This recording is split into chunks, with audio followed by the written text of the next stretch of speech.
دے رہی ہے، کہا جب تم اس سے سودا کر رہے تھے میں نے خیمے کی اوٹ سے اس کا چہرہ دیکھا تھا، اور جس کا چہرہ اتنا حسین ہو وہ جھوٹ نہیں بول سکتا ہے۔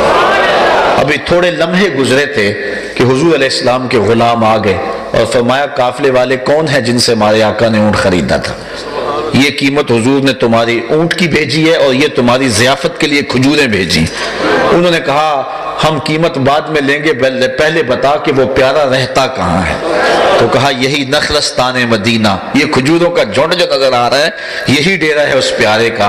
تو علامہ زرقانی کہتے ہیں کہ وفد طارق کے تمام افراد اٹھے اور جا کے حضور کے قدموں میں بیٹھ گئے اور ایمان کی بہاریں ان کو نصیب ہو گئی۔ تو چہرہ ہی اللہ نے اپنے محبوب کا ایسا بنا دیا جو دیکھتے ہی پکار اٹھتا یہ اللہ کا رسول ہی ہو سکتا ہے۔ اگر کسی سے اس لیے پیار کیا جاتا ہے کہ وہ خوبصورت بڑا ہے تو کائنات میں حضور جیسا کوئی دوسرا نہیں ہے۔ تو اس لیے ہماری محبتوں کا مرکز اور ہماری الفتوں کا مرکز ذات رسالت مآب صلی اللہ علیہ وآلہ وسلم ہی ہوں، اور یہی تقاضا ہے عقل کا، اور یہی سمجھو عقل و بینش کا یہی تقاضا ہے۔ اب بات لمبی ہوگی، سنوان سے بھی بہت کچھ کہا جا سکتا ہے چونکہ یہ کئی مضامین ہیں، لیکن کسی سے جب پیار کا رشتہ قائم کر لیا جاتا ہے، اور الحمدللہ ہمیں حضور کے ساتھ محبت کا دعویٰ ہے، اور آقا کریم علیہ السلام کے ساتھ محبت کے اس دعوے کی دلیلیں مختلف مواقع پہ ہم دیکھتے بھی رہتے ہیں۔ ہم بہت کمزور صحیح محبت میں، لیکن حضور کی محبت کی غیرت سینوں میں موجود ہے، اور آقا کریم علیہ السلام کے پیار کی جو شمع سینوں میں روشن ہے اس کے مظاہر بھی مختلف مواقع پہ دیکھنے کو ملتے ہیں۔ لیکن جب کسی سے بندہ محبت کرتا ہے تو محبت کا تقاضا کیا ہے؟ گو یہ چیزیں آپ کے علم میں ہیں، لیکن میں اپنے مضمون کی مناسبت سے اجمالاً آپ کے سامنے رکھنا چاہتا ہوں۔ بندہ جب کسی سے پیار کرتا ہے تو پیار کا تقاضا یہ ہے کہ کثرت کے ساتھ اس کا ذکر کرتا ہے۔ یہ تقاضا ہے محبت کا۔ بندہ جس سے پیار کرتا ہے کثرت کے ساتھ اس کا تذکرہ کرتا ہے، اس کا ذکر کرتا ہے، اور اگر کسی کا ذکر کثرت سے کرتے ہوئے کسی کو جھجک محسوس ہو یا اس کو دلائل کی ضرورت ہو تو سمجھ لو پیار میں کمی ہے۔ محبت کا تقاضا یہ لازم ہے کہ جس سے بندہ پیار کرتا ہے، بندہ کہتا ہے اس کا ذکر چھڑا رہے، اس کی باتیں چھڑی رہے۔ محبت کا دوسرا تقاضا یہ ہے کہ بندہ جس سے پیار کرتا ہے نہ اس کا عیب بیان کر سکتا ہے، نہ اس کا عیب سن سکتا ہے، نہ اسے نظر آتا ہے۔ وہ جو ہے وہ پہلے بھی وہ بات ہو گئی، ابو داؤد شریف کی حدیث ہے حبو کا شیء یومی و یسم، بندہ جس سے محبت کرتا ہے اس کی محبت میں اندھا بھی ہوتا ہے اور بہرا بھی ہوتا ہے۔ مطلب کیا کہ اس کے اندر عیب ہو بھی تو اسے نظر نہیں آتا، اور دوسرا وہ کسی سے اس کا عیب سن بھی نہیں سکتا۔ لیکن ہم جس ذات سے پیار کرتے ہیں اس ذات میں نہ عیب ہے، اور اگر کوئی عیب لگائے تو متفقہ فیصلہ ہے کہ وہ واجب القتل ہے۔ یہ تقاضا ہے دوسرا محبت کا۔ محبت کا تیسرا تقاضا یہ ہے کہ بندہ جس سے پیار کرتا ہے اس کی نسبت کا بھی احترام کرتا ہے، اس سے جو منسوب شے ہے اس سے بھی پیار کرتا ہے۔ کل منسوب الی محبوب محبوب، ہر شے جو محبوب سے منسوب ہوتی ہے وہ بھی محبوب ہوتی ہے۔ پائے سگ بوسیدہ مجنو خلق گفتائی چے سود، گفت این سگ گاہے گاہے کوئے لیلا رفتہ بود۔ کسی نے مجنو کو دیکھا کہ کتے کے پاؤں چوم رہا ہے، کہا انسان ہو کے کتے کے پاؤں چوم رہے ہو؟ کہا تم نہیں جانتے یہ کتا کبھی کبھی لیلا کی گلی سے گزرتا ہے۔ جو کتا یار کے کوچے سے گزرے محب تو اس کے بھی پاؤں چومتا ہے، پھر کوچہ حبیب کا عالم کیا ہوگا؟ تو حضور علیہ السلام سے محبت کا تقاضا یہ ہے کہ حضور کے آل سے بھی پیار کیا جائے، حضور کے اصحاب سے بھی پیار کیا جائے، جس بستی میں حضور رہتے ہو شہر مدینہ سے بھی پیار کیا جائے۔ یہ تقاضا محبت ہے۔ خاک طیبہ ازد و عالم خوش ترست، آن خنک شہرے کے آنجا دل برست۔ علامہ اقبال کہتے ہیں ہمیں پوری دھرتی میں سب سے اچھی جگہ جو ہے وہ مدینہ المنورہ لگتی ہے۔ کہا کیوں لگتی ہے؟ کہا اس لیے کہ وہاں محبوب رہتے ہیں۔ علماء کے مابین اس میں اختلاف ہے کہ مکہ افضل ہے یا مدینہ افضل۔ بعض نے کہا مکہ افضل، بڑے دلائل دیے، بعض نے کہا مدینہ افضل، بڑے دلائل دیے، دونوں طرف وزن ہے دلائل میں۔ لیکن شیخ عبدالحق محدث دہلوی نے یہاں بڑی خوبصورت بات کی شیخ عبد الحق محدث دہلوی کہتے ہیں بعض نے کہا مکہ افضل ہے، بعض نے کہا مدینہ افضل۔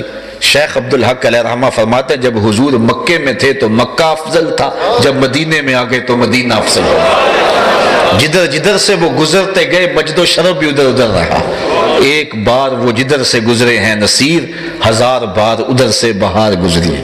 وہ مکے میں ہیں تو مکہ افضل، وہ مدینے میں ہیں تو مدینہ افضل۔ اور ظہوری کا یہاں لہجہ دیکھیے علیہ رحمہ کا، وہ کہتے ہیں مکے کی ہواؤں میں، طیبہ کی فضاؤں میں ہم نے تو جدھر دیکھا سرکار نظر۔ تو ہم حضور کی نسبت سے ان جگہوں کا، ان ذروں کا، ان پہاڑوں اور ان غاروں کا بھی احترام کرتے ہیں اور ان کو بھی محبوب جانتے ہیں جہاں حضور کے چند لمحوں کے لیے قدم بھی لگ گئے ہیں۔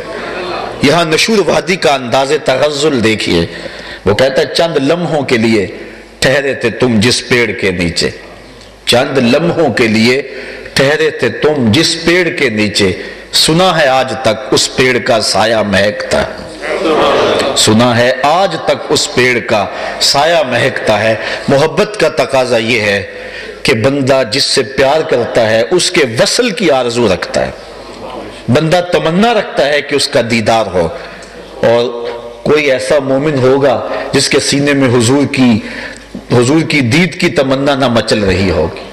یہاں شیخ عبد الحق مجھے پھر یاد آئے، جذب القلوب میں بڑی خوبصورت بات لکھی انہوں نے، وہ کہتے ہیں کہ جب سے یہ سنا ہے کہ حضور قبر میں آئیں گے، پتہ نہیں موت کہاں مر گئی ہے، جی چاہتا ہے زندہ ہی قبر میں چلے جائیں، یہ آرزو ہے کہ زندہ ہی قبر میں چلے جائیں۔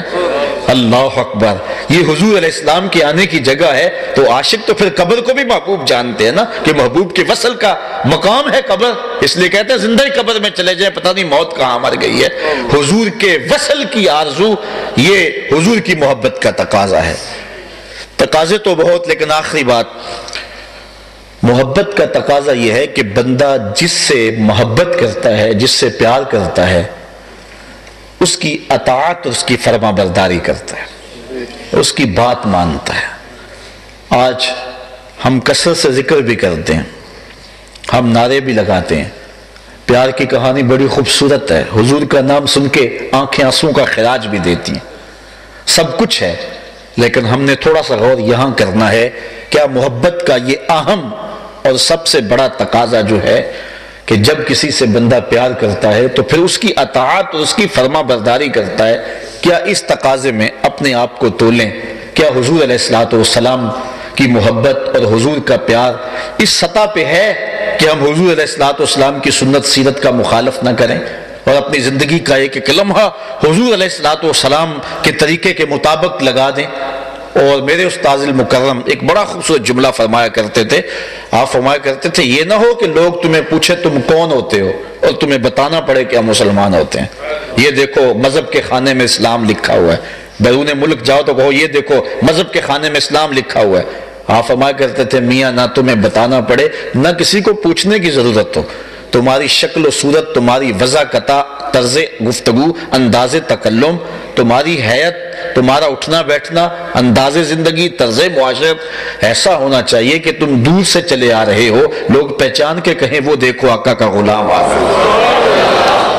ہے۔ تقاضا محبت تمہارے بشرے سے چھلکے، تمہارے ظاہر سے پتہ چلے کہ یہ آقا کا غلام آ رہا ہے، دور سے پتہ چلے یہ آقا کا نوکر آ رہا ہے۔ آقا کریم علیہ السلام کی محبت کا یہ تقاضا ہے۔ صحابہ نے تو حضور علیہ السلام کی محبت میں سننے زوائد تک کا بھی التزام کیا ہے۔ دیکھیے دو سکے بھائی آپس میں بہت پیار کرتے ہیں، محبت بھی بڑی ہے، لیکن ایک چیز ہے کہ ایک بھائی کو پسند ہے دوسرے کو نہیں پسند ہے، کھانے پینے میں انسان کی جو ترجیحات ہے وہ مختلف ہے۔ بعض کا گھروں میں بڑی اماں کو مسئلہ بنا ہوا ہوتا ہے کہ کیا کریں، ایک بچہ یہ کھاتا ہے دوسرا یہ نہیں کھاتا ہے، لازمی نہیں ہے کہ انسان کی طبع بھی موافقت میں آ جائے، محبت ہے سکے بھائیوں میں بہت ساری، لیکن کھانے پینے کے معاملے کے اندر ایک دوسرے سے تضاد رکھتے ہیں۔ لیکن صحابہ نے اپنی طبع کو بھی حضور کی محبت کے سانچے میں ڈال دی۔ کسی نے حضرت انس بن مالک رضی اللہ تعالیٰ عنہ کو دیکھا کہ وہ شوربے سے کدو کے ٹکڑے نکال کے کھا رہے ہیں، کہا یہ کیا کر رہے ہو؟ کہا میں نے ایک دن حضور کو یوں کھاتے ہوئے دیکھا تھا۔ یعنی اپنی طبع کو بھی حضور علیہ السلام کی طبیعت کے مطابق ڈال دیا۔ یہ محبت اور حضور کی اطاعت کی وہ ایسی مثال ہے کہ ہم اگر اپنے اندر ڈھونڈے، ہمیں تو جن چیزوں کا حکم دیا گیا ہے، جن کی تاکید کی گئی ہے، ہم ان سے بھی انحراف کیے ہوئے ہیں، تو یہاں یہ ہے کہ محبوب کی پسند اور ناپسند کو بھی دیکھا گیا۔ مدینے کی گلی سے حضور گزر رہے ہیں، ایک گنبد نما مکان بن رہا ہے۔ آقا کریم علیہ السلام رکے اور پوچھا یہ مکان کس کا ہے؟ کہا فلاں انصاری کا ہے۔ کہا کچھ نہیں، چہرے پہ ناگواری کے آثار ظاہر ہوئے اور حضور گزر گئے۔ کسی نے اس صحابی کو جا کے بتایا حضور آج تیری گلی سے گزرے تھے، تیرے مکان کو دیکھا، حضور کے چہرے پہ ناگواری کے آثار آئے ہیں، تیرے مکان کو پسند نہیں کیا۔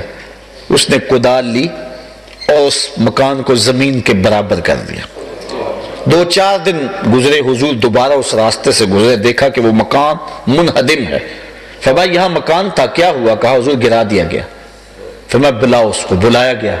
کہا تیرا یہاں مکان تھا؟ جی حضور۔ کدھر ہوا؟ حضور گرا دیا گیا۔ فرمایا کیوں؟ عرض کی سنا تھا آپ کو پسند نہیں، سنا تھا آپ کو پسند نہیں۔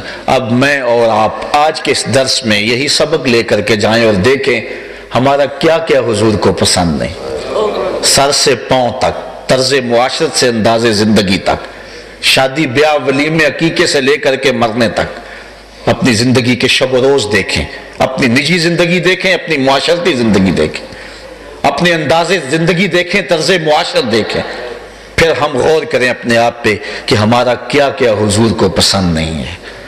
اور اگر ہم سمجھ آ جائے تو پھر آج کی اس مجلس میں یہ عہد کر کے اٹھیں کہ آقا جئیں گے تو تیرے لیے اور مریں گے تو تیرے لیے، اور زندگی کا ایک ایک سانس تیرے نام پہ وقف ہوگا، اور ہمارا ظاہر اور ہمارا باطن آقا کریم آپ کی سنت کے مطابق ہوگا۔ یہ تقاضا ہے محبت کا کہ بندہ جس سے محبت کرے تو اس کی اطاعت کرتا ہے، ہر رنگ اس کا اپناتا ہے، ہر ڈھنگ اس کا اپناتا ہے۔ چوں بنا میں مصطفیٰ خانم درود، از خجالت آب می گردد وجود، عشق می گوید کہ محکوم غیر، سینہ تو از بتا مانند دیر، تانداری از محمد رنگ و بو، بر زبان خود میالہ نام او۔ جب میں حضور پہ درود پڑھتا ہوں تو میرا وجود پانی پانی ہو جاتا ہے، میں کہتا ہوں تیرا چہرہ تو اوروں والا ہے تو حضور کا نام کیوں لے رہا ہے؟ پہلے اس رنگ میں اپنے آپ کو رنگ لے، پھر حضور کا نام لے، مزہ کتنا آئے گا۔ یاری لا توں پاک نبی سنگ، اے پر پوری یاری، پھر درود قبول ہے تیرا لکھ نہ لو ایک باری۔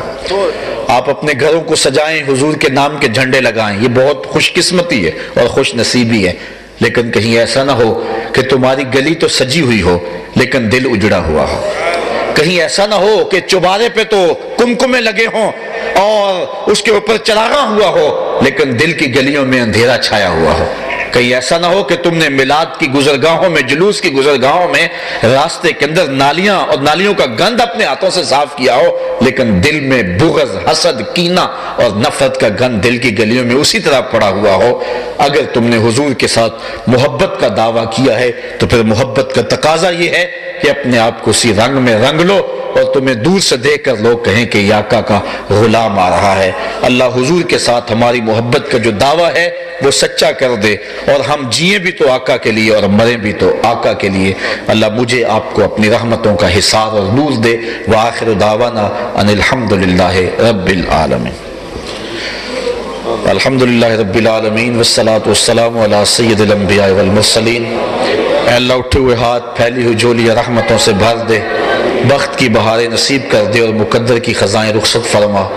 اس درس قرآن کے جملہ سامعین کو برکت عطا فرما۔ اے اللہ میرے دائیں بائیں سرپرستی کرنے والے علماء و مشائخ کا سایہ ہمارے سروں پہ دراز فرما۔